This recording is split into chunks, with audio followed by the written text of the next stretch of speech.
नमस्कार विद्यार्थी मित्रों, इकाई 2 हमने पूरा कर लिया। अब काव्य 3 मत बांटो इंसान को।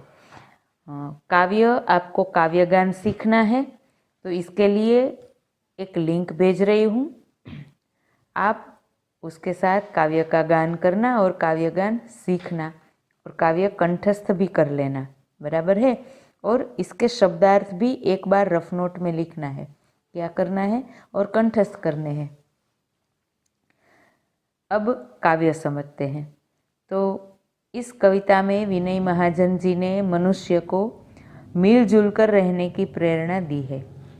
काव्य के कवि है विनय महाजन जी, तो उन्होंने मनुष्य को मिलजुल कर रहने की प्रेरणा मिले ऐसा काव्य लिखा है।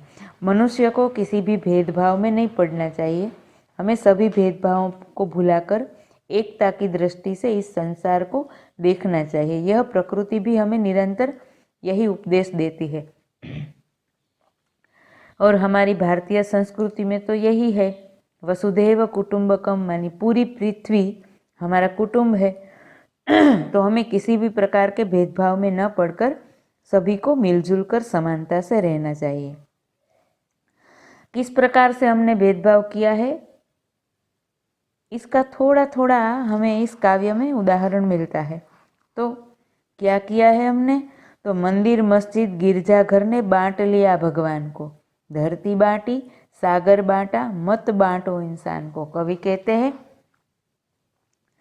कि हमने भगवान को बांटा है। भगवान तो एक ही है, चाहे हम किसी भी धर्म के हो, किसी भी प्रकार से भगवान की पूजा अर्चना करते हो, फिर भी भगवान सब एक है। किसी भी नाम से हम पुकारते हैं भगवान को, है तो वह एक ही।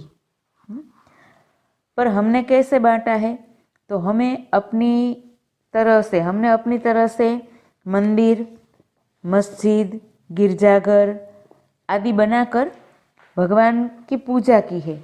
तो अलग अलग पूजा घर बनाए हैं और इस तरह हमने भगवान को बांट लिया है कि हमारा भगवान यही है, हमारा भगवान यही है। इसी तरह से अलग अलग देश, अलग अलग सागर की सीमाएं आदि बनाकर हमने धरती को बांट लिया है, सागर को बांट लिया है। पर हमें इंसान को बांटना नहीं है। मनुष्य सभी एक है, समान है, तो इंसान को बांटना तो नहीं है, बराबर। अब आगे, अभी राह तो शुरू हुई है, मंजिल बैठी दूर है, उजियाला महलों में बंदी हर दीपक मजबूर है।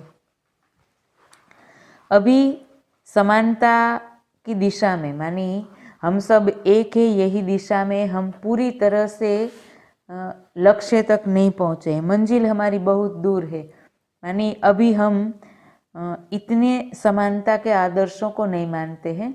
अभी हम बंटवारा तो करते ही रहते हैं, तो हमारी मंजिल बहुत दूर है। समानता का सिद्धांत जो हमने अपनाना है वह हमने अभी पूरी तरह से नहीं अपनाया है।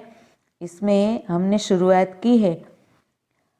उजियाला महलों में बंदी हर दीपक मजबूर है, मानी महलों में धनवान लोगों के घर में रोशनी है और गरीब लोगों के घर में अभी तेल का दिया, दीपक, छोटा सा दीपक ही जलता है। मानी धनवान लोग अपनी सभी ज़रूरियातें अच्छी तरह से पूरी कर सकते हैं, गरीब लोग अब भी बहुत गरीबी में बहुत कम साधन से अपना जीवन बिताते हैं।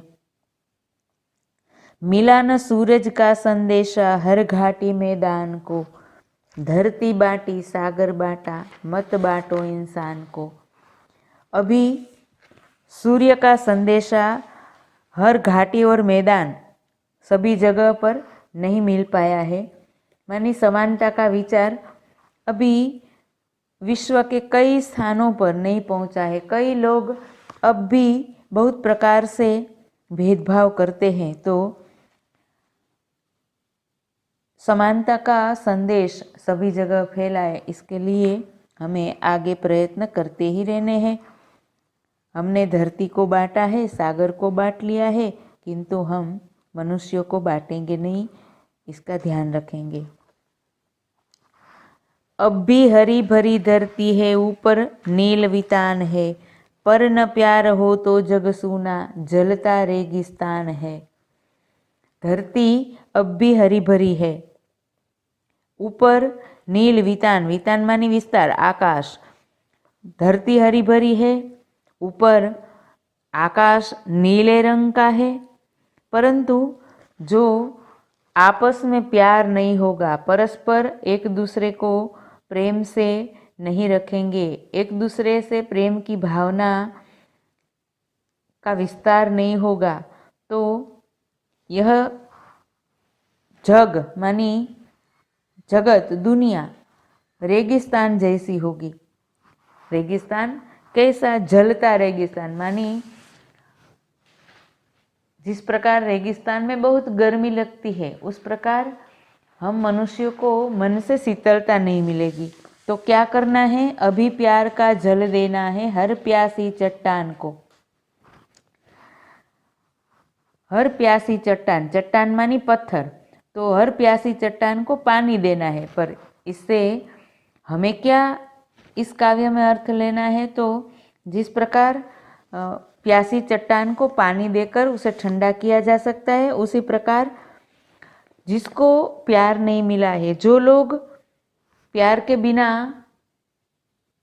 अपमान आदि सहन करते हैं, उसको हमें प्यार देकर, प्यार रूपी जल देकर उसके मन को शीतल बनाना है, उनके मन को शांत बनाना है। धरती को हमने बांटा है, सागर को बांटा है, किंतु इंसान को बांटना नहीं है। अब आगे, साथ उठें सब तो पहरा हो, सूरज का हर द्वार पर, हर उदास आंगन का हक हो, खिलती हुई बहार पर। बहार मानी वसंत ऋतु। तो जब सब साथ उठेंगे, साथ उठेंगे मानी सबको साथ लेकर जब एकता से रहेंगे, समानता से रहेंगे, तभी हर द्वार पर सुख का सूरज उगेगा। मानी कि सबके घर सुख मिलेगा, सबको अपने घर में सुख मिलेगा, सबको अपने परिवार में सुख मिलेगा, जीवन में सुख मिलेगा। और सभी उदास आंगन में जो भी प्रेम के बिना, समानता के बिना अपमान सहन करते हैं, गरीब हैं, उन सभी को एकदम से शांति मिलेगी और अपने आंगन में खुशी छा जाएगी। फिर रोंद न पाएगा फिर कोई मौसम की मुस्कान को। फिर मौसम की मुस्कान मानी खुशी, आनंद। फिर दुनिया में कोई समानता की भावना फैल गई है, तभी दुनिया में कोई किसी को दुखी नहीं कर पाएगा और किसी पर जुल्म नहीं कर पाएगा, किसी पर अत्याचार नहीं करेगा, किसी को दुखी नहीं करेगा, सबको सुखी करेंगे। तब सब सुखी होंगे, सबके मन को शांति मिलेगी। और ये सब कब होगा? तो जब सब लोग समानता से रहेंगे, समानता को अपनाएंगे तब। तो इस काव्य में मिलजुल कर रहना, एकता और समानता, सब में समानता, अमीर गरीब, जात पात आदि कई तरह से हम असमानता उत्पन्न करते हैं। ईश्वर ने सभी मनुष्यों को एक प्रकार से बनाया है, फिर भी हम लोग अपना देश, अपनी भाषा, अपना धर्म आदि अनेक आधार पर असमानता अपनाते हैं। तो इसको छोड़ना है और समानता से रहना है, सबको साथ लेकर आगे बढ़ना है, तभी सब सुखी रहेंगे। और इसी से हमारा परिवार का, समाज का, आगे चलकर राष्ट्र और विश्व का विकास होगा। और सब समानता से रहेंगे तो विश्व में शांति फैलेगी, सब शांति से, आनंद से जिएंगे, सबको खुशी मिलेगी। अब आपको क्या करना है? गृह कार्य बराबर समझना। तो इस काव्य का पठन करना है। काव्य को एक बार रफ नोट में लिखकर कंठस्थ करना है। इसके शब्दार्थ भी एक बार रफ नोट में लिखकर कंठस्थ करने हैं और काव्य गान बराबर से याद करना है।